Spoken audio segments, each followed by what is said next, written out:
Hi, my name is Deborah, and I'm here to answer a few questions. Thank you very much for answering page fan questions. Page fan Anne was wondering if anybody in Elvis's family knew that you were his child. The answer to that is yes, absolutely.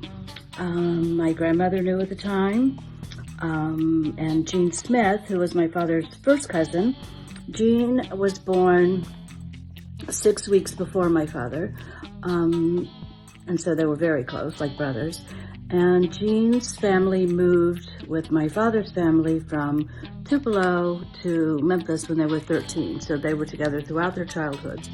And when my mother met my father in spring of 1954 in Charlotte, North Carolina at a recording studio, which happened to be 2 doors down from where my mom lived at the time, my mom had just turned, she was 14, just about to turn 15, and my father was 19 at the time. This was spring of 1954. And Jean was there because people don't know this, but my father had a sleeping disorder, and he would just get up and start walking in his sleep. And so my grandmother, Gladys, wanted Jean to always be with him to keep him safe when he began traveling in the early days.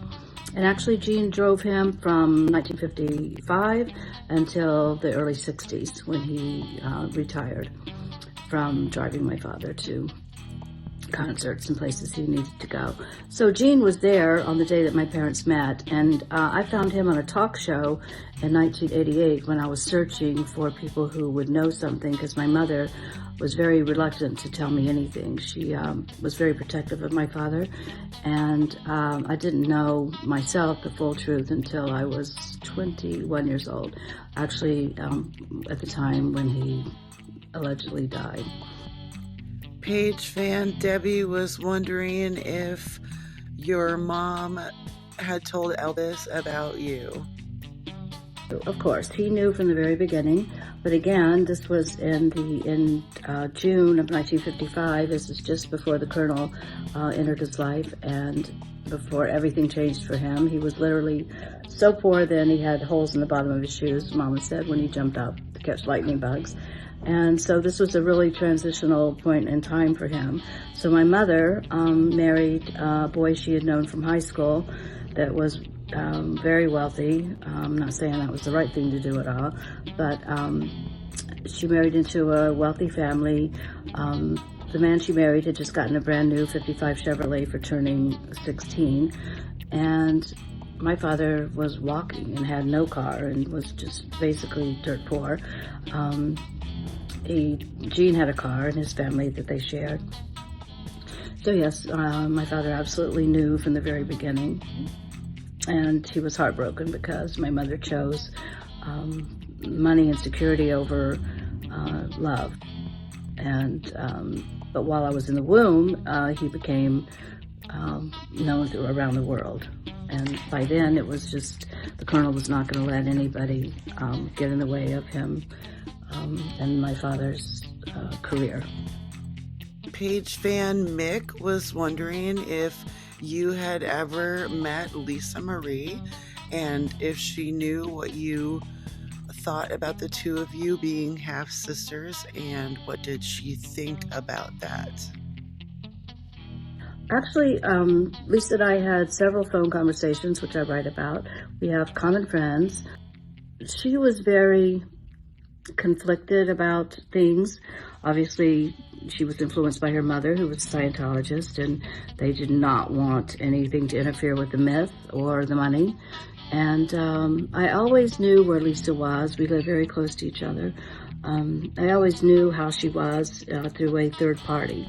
And I can't say who that third party was, but I always knew how she was and where she was. And then later, she married Michael Jackson, and I married Marlon Brando's son, Christian. And Marlon and Michael were very close. And so I've always been in close proximity, but I was perceived as a threat, and we had a complicated relationship. But I've always loved her. And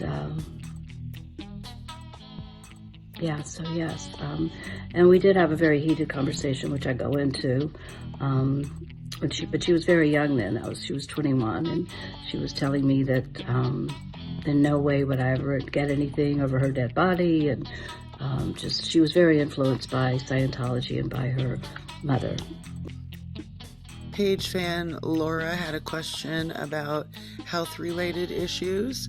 She was wondering if anyone in your family suffered from any of the same things that the Presleys had, because things like that do run in families. And just as if you were in a doctor's office, they would ask you medical history of a family. Do you know of anything? Yeah, actually I do. I'm pre-diabetic. My grandfather was diabetic. I have, it's not really a health issue, but I have a very high palate, and my father also had that too. Dentists have a hard time working in our mouths because our palates are really high and a very small mouth inside. So that, but I take good care of myself, and so I don't eat the same way my father ate, and so I don't have any heart issues, but I do have the prediabetes. I did have breast cancer, and my father had cancer at one point, so we have that in common. And there's some colon issues that seem to be hereditary that I do have, that I just try to stay on top of. My own personal question is, have you ever met any of the other people who claim to be Elvis's children? Do you know any of them personally? Like, who are they, and do you believe their stories? There is a boy named Thomas Presley that I am close to, and he is a little bit older than me. His mom apparently was at the Louisiana hayride shows, and he's about 4 years older than me, I believe, but I'm very close to him. He sounds just like him. When we talk, I just, I'm a little bit overwhelmed by how much he sounds like him in a speaking voice. He's also a singer. His name is Thomas Presley, as I said. So we made contact because I'm still working on a project where we're trying to find the other children so that we can do some testing together. And through that, I came across Thomas and ended up making a lifelong friend with him. He's just a really great guy. And he's a very strong Christian and a very good soul. And I'll be the last person to say that somebody isn't who they say they are. And I love him dearly. So there's Thomas. And then in I think it was 89, and you can see this in People magazine because they did a story about it. But Lucy DeBarban's book came out about Desiree, and I was really excited to meet her. And she happened to be in Los Angeles at the ABC studios doing an interview. So I went over there because it was really close to my house, and I was looking forward to meeting her. And so I went. And I was so excited. I saw her in the parking lot. I went running up to her. I extended my hand and I said, "I'm Deborah. I'm really happy to meet you. We need to know each other. Maybe we could do our DNA together. We could possibly have the same father, and I'm really happy to meet you." And she, I will never forget, did not say one word, turned around and literally walked away from me and left me standing there, which is really hurtful to me at the time. I mean, not even an acknowledgement, literally turned and walked away from me. And later I had talked to Jean about it, and Jean said that there was absolutely no Lucy DeBarban in my father's life, and that it was absolutely not true. Now, I asked Larry about her, and he specifically said that there was no Lucy DeBarban, that she was never in the picture, denied strongly that Desiree was my father's.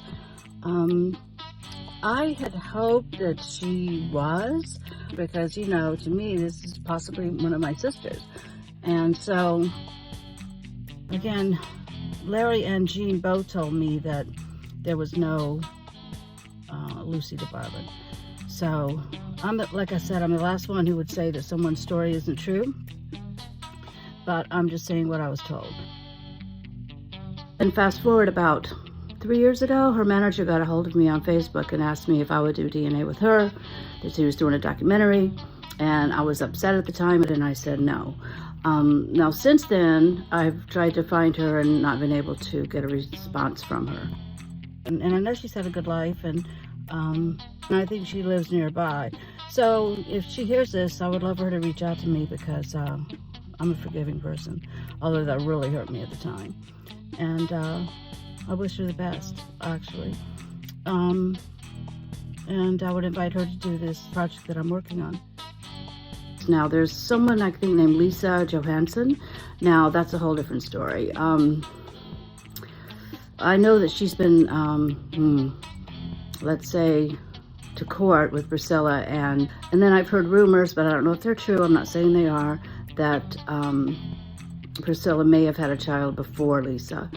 Not saying who the father was, if it is or wasn't, I have no idea. I got enough in my own garden to take care of, but that's what I've heard, that Lisa was Priscilla's child. So, I don't know. Again, I'm the last person in the world that would say somebody's story is not true, because I know how that feels. Some people have done that to me, and I would not want to do that to anyone else. I mean, there could be a whole legion of us for all I know. I'm very close to John Smith. I was actually fortunate enough to meet him. I think it was in April. We went to Vegas and had a very emotional meeting. John is 4 years younger than I am. He was born in 1960, and I was born 3, 4, 5, 6 in March 1956. So, but the interesting thing about John, he really kind of resembles the Smith side of the family, but he was put up for adoption when he was 15 months old, or 16 months old, and he was raised by my grandmother Gladys's brother. So his story is remarkable, and we sort of have parallel lives. We've been through a lot of the same things, and I love him. Then we're working on something together currently, and he's a great singer. I don't sing. I've had a record contract, but without singing a note, but I sing, but I sing every day of my life, but I don't like the spotlight, and I don't want, I never really wanted a recording career, but John has done very well at that. Also, Elvis Presley Jr., I did meet him a long time ago, but I don't know that much about him, but again, I don't know, there could be a legion of us, or there could be, like Gene said, only 2 others, me and one other boy, Gene told me. So only God knows this, but I think that we should allow everybody the opportunity to tell their stories, and if you don't believe it, that's fine. Nobody's trying to force anybody, but stranger things have happened, that's for sure. Another question of mine is, had you ever met Priscilla Presley, and what does she think about you being Elvis's daughter? And do you know any of Elvis's friends from the past that also know that you are Elvis's daughter? Oh, Gene Smith, we were very close. And you can see photographs of them together. He's in a lot of the photographs with my father. And now Priscilla. Okay. This is interesting. Okay. Gene told me that Priscilla had always known. And also, I met someone through Facebook who, her grandfather was my father's sergeant through the entire time he was in the Army, starting in Fort Hood all the way through Germany. My father, according to the sergeant's granddaughter, she found me to tell me this, my father carried a photograph of me and my mother in his wallet when he first went into the Army, and he told his sergeant in tears that this was the family he couldn't talk about. So Priscilla has known since the beginning. And then I came to Los Angeles in 1980 and got very close to Larry Geller because I wanted to know more about my father as a man and not just as an icon. And to be honest, I thought that his fame would sort of like fade away over the years, but it clearly hasn't. But Priscilla, okay, so I was working on the set of Dallas, which is a TV show. I was an extra, and she happened to be there one day in 1980. And I write about this in the book because it's pretty interesting. And so I was an extra, and it was a really cold morning, and she wasn't anywhere around, so I just decided to sit in her director's chair and do my embroidery. I didn't think she would come in the room with all the extras, because usually the stars don't mingle with the extras. So she comes walking in, She had on this yellow dress, and she was huge because she was actually 1 week from having Navarone. And she's not very tall, so when she was 9 months pregnant, she was obviously definitely very, very pregnant. And so I was sitting in her chair, and she walked in the room. I was sitting in her director's chair because I knew she wouldn't be sitting in it, and I didn't want to sit on the floor. So I was sitting in her chair doing my embroidery, and she walked in, and all I can say is that my first instinct was to hold her because she looked at me like she had seen a ghost. And she already knew because my story had been out. I already knew Jean, and so she knew who I was. And again, my first instinct was maternal towards her, which, you know, I don't really understand that, but it's true. And so then I had called a photographer to come and get photographs of us. And so he shows up, and he just went crazy taking pictures. And so she was like kind of running from us, and so I jumped in the car with him, even though I wasn't supposed to leave the set. So he goes taking off after her. She's in this white Jaguar. She's got like a brick cell phone because this is the late 80s and not many people had cell phones then. And she was like frantically on the phone. So we chased her, and I'm not proud of this, okay? So we chased her, and the photographer had been a former helicopter pilot, and he had been taking pictures of Princess Di and Madonna and Sean from helicopters, and he was just fearless in this car. And I was like getting thrown around the back seat. There were a bunch of like fast food wrappers, and just I was embarrassed, and I'm not proud of it. And the other thing is, I have written her letters over the years. I've written her cards when her mother died recently, about 3 years ago, I guess. I sent her messages when Benjamin died, and I also sent a message, a written message when Lisa passed. I really have a lot of compassion for her. She's lost a lot recently, and I believe that we're always connected, all of us, being God's children, and I do worry about her, and I don't like it when I see people say mean things about her, and that's really all I have to say about Priscilla. Paige Van Donna was wondering, how did Elvis and your mother meet each other, and what year was it? And also, who is your mother? All right, my parents met in the spring of 1954 in Charlotte, North Carolina. My mother was an only child, and she lived 3 doors down from a photography and a recording studio called Howard Simpson's. My father was doing background jingles for, I heard it was a donut commercial, and also I heard it was for the electrical company he was working for. Of course, he wasn't well known then. I think he may have done Louisiana Hayride or something around that time, but he was just beginning. And so he came to Charlotte, and he met my mother at the studio there. So, like I said, she was just about to turn 15, and she was also singing there. She loved to sing, so the studio was down the street, and she was an only child, so she played with the children there and ended up going to church with them. And yeah, so that's when they first met, and before anything had happened. And then she saw him a year later, and that's when I was conceived. And my mother was Barbara Jean Yandel. She was wonderful.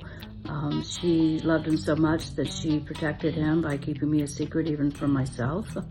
And she was very close to my grandmother.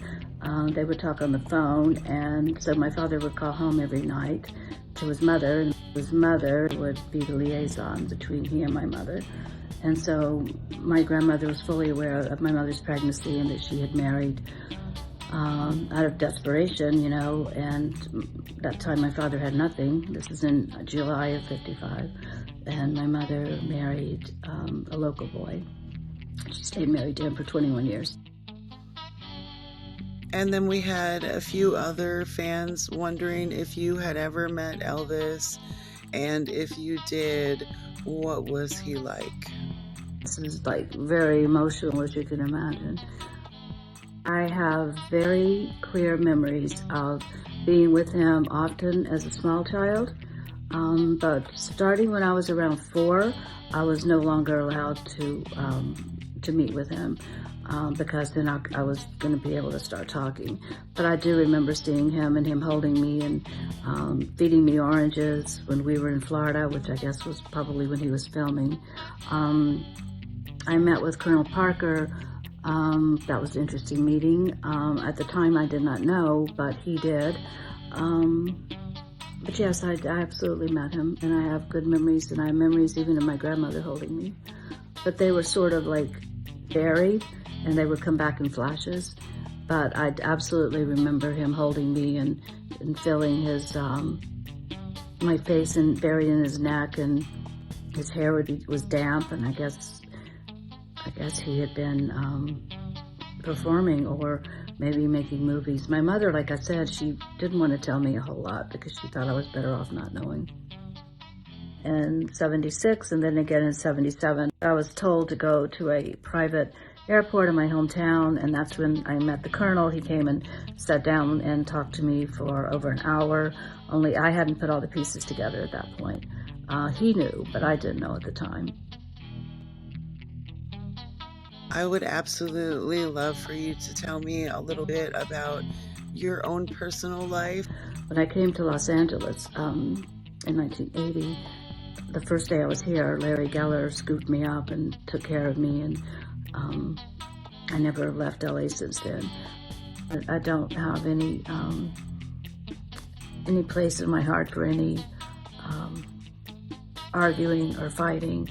I'm not taking a survey, and I'm not trying to convince anyone of anything they don't want to believe.